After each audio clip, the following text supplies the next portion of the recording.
KTL कंपनीचा ढिसाळ कारभार आहे। त्यांनी योग्य जर काम केलं असतं, आजही पाहता लवकरात लवकर जर चालू केला तर आजूबाजूचे जे धंदे आहेत पूर्ण प्रकारे बंद आहेत। हा सर्वसामान्यांचा फटका सहन करावा का? कंपनीला काहीतरी अधिकाऱ्याकडून प्रशासनाकडून काहीतरी त्यांना दंड लावायला पाहिजे ना। वर्तमानपत्रात असेल, सोशल मीडियावर असेल, उत्तर प्रदेश, बिहार या ठिकाणचे वेगवेगळे जे ब्रिज आहेत त्यांची गुणवत्ता या संदर्भातील व्हिडिओ आपण निश्चितच सोशल मीडियावर पाहिली असेल। मात्र आणि त्या गुणवत्तेवरून या प्रकारचे ब्रिज खरंच त्या ठिकाणी तयार होतात का असा प्रश्न सर्वांनाच पडला असेल। मात्र आता त्याच पद्धती गुणवत्ताहीन ब्रिज अथवा रस्त्यांची जी मालिका आहे ती आता महाराष्ट्रातही सुरू झालेली आपल्याला पाहायला मिळते। त्याचं जे जिवंत उदाहरण आहे ते म्हणजे नांदेड शहरातील विष्णुपुरी परिसरातील हा ब्रिज आहे।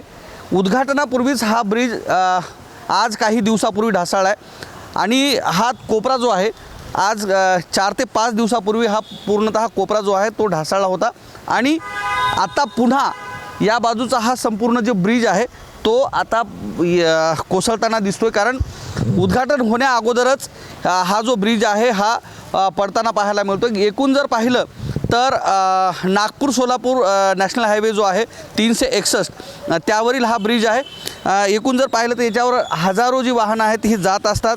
हा ब्रिज जो आहे हा तयार करण्यात आलेला होता। KT कन्स्ट्रक्शन या ज्या कंपनीने या ब्रिजचं बांधकाम केलेलं आहे आणि हा ब्रिज उद्घाटनासाठी तयार होता। मात्र उद्घाटनापूर्वीच हा पूल कोसळल्यामुळं 2 विद्यार्थी हे जखमी झालेले होते। त्यानंतर या ठिकाणी पालकमंत्री असतील, नॅशनल हायवेचे जे अधिकारी असतील त्यांनी येऊन या ठिकाणी तपासणी केली। त्यानंतर या ब्रिजची जी डागडुजी आहे त्या डागडुजी सुरुवात झाली।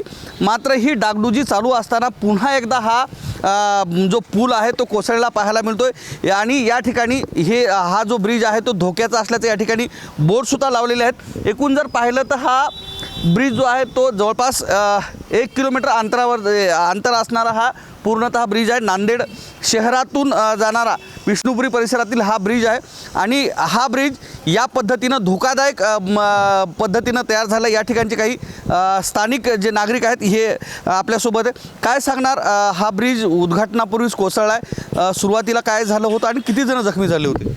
साहेब, वास्तविक पाहता मागच्या 15 दिवसापूर्वी जेव्हा हा पहिल्यांदा हा पूल कोसळला तेव्हा त्यामध्ये 2 शाळेच्या प्राध्यापिका होत्या, त्या प्राथमिक पद्धतीने जखमी झाल्या। पण तेव्हा जे उपाययोजना या KTIL कंपनीने करायच्या होत्या त्या कंपनीने केलेल्या आहेत। त्यामध्ये इथे जे आता बॅरिकेड लावून बंद केले, यापूर्वी हे बंद केलं नव्हतं।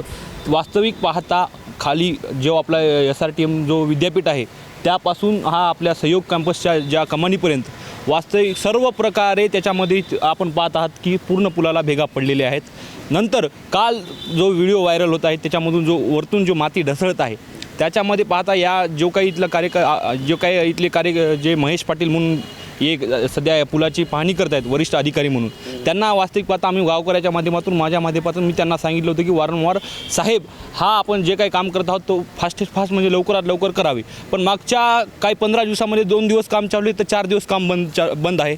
हा पूर्ण ढासाळ म्हणजे KTL कंपनीचा ढिसाळ कारभार आहे। त्यांनी योग्य जर काम केलं असतं, आजही पाहता हे जर केलं लवकरात लवकर जर चालू केला तर आजूबाजूचे जे धंदे आहेत पूर्ण प्रकारे बंद आहेत।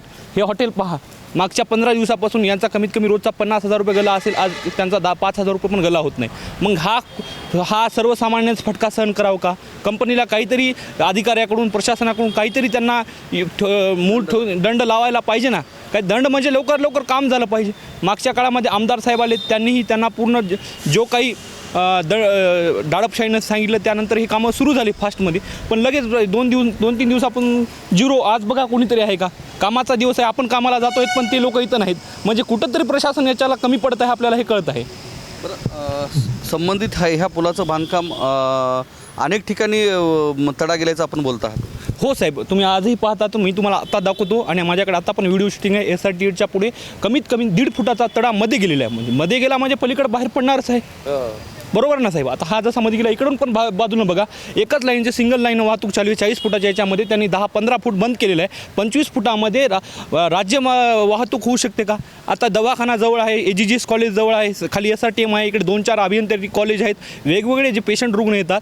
फक्त 25 फुटामधून 2 ट्रकही पास होऊ शकत नाही. 5 मिनटं वाहतूक थांबवावं लागली, नंतर इकडचे डायव्हर्शन इकडे द्यावं लागलं, इकडचे डायव्हर्शन इकडे द्यावं लागलं. तिथे त्याने नीट डायव्हर्शन पण दिलं नाहीत. आता हा 2 वे आहे आणि सध्या पाहता खूप अपघात, रोजही अपघात घडतच आहेत. पण याच्यामध्ये कुठंतरी KTL कंपनी 100% कमी पडत आहे. जे काही अधिकाऱ्यांनी याच्यामध्ये मधली लाग घेतलेला आहे त्या अधिकाऱ्यांना विनंती की आपण येऊन पहा. अधिकारी बघण्याची भूमिका नाहीत, फक्त त्यांना ब्रेकिंग न्यूज पाहिजे. कसं ना कसं बांधकाम विभाग कुठंतरी पुढे येत आहे, कुठंतरी कमी पडत आहेत ते बघत नाहीत. फक्त आणि फक्त कुठंतरी लादायचं, 4 गोष्टी बोलायचं, निघून जायचं, एवढंच पाहिजे. निश्चितच 4 दिवसापूर्वी हा जो ब्रिज आहे तो ढासळला होता. त्यानंतर राष्ट्रीय महामार्ग जे आहे त्याची टीम, बांधकाम विभागाची टीम ही या ठिकाणी दाखल होती. एवढंच नाही तर पालकमंत्री अतुल सावे यांनीसुद्धा या ठिकाणी येऊन या पुलाची पाहणी केलेली होती. दरम्यान जो संबंधित अधिकारी आहे त्यांनी तर या पुलासंदर्भात जे भाष्य केलं ते निश्चितच हास्यास्पद आहेत. त्यांनी तर असं म्हटलं होतं की जो भूकंप झाला आज 4 दिवसापूर्वी, त्या भूकंपाच्या धक्क्यामुळे हा पूल ढासळला असं त्यांनी वक्तव्य केलेलं होतं. मात्र एकूण जर पाहिलं तर हा कोपरा ढासळल्यानंतर आता उर्वरित जो भाग आहे या संपूर्ण ब्रिजचा हा सुद्धा ढासळण्यास सुरुवात झालेली आहे. हा जर परिसर पाहिला तर या ठिकाणी 2 ते 3 अभियांत्रिकी महाविद्यालय आहेत. बाजूला डॉक्टर शंकरराव चव्हाण शासकीय महाविद्यालय व रुग्णालय या ठिकाणी. जर एकूण जर पाहिलं तर या ठिकाणी येणाऱ्या लोकांची जी रहदारी आहे ती मोठ्या प्रमाणात आहे आणि त्यामुळं रहदारीसाठी सुद्धा प्रश्न या ठिकाणी निर्माण होतो. एवढंच नाही तर या ब्रिजवर इतर ठिकाणी सुद्धा या मोठमोठ्या भेगा गेलेल्या आहेत.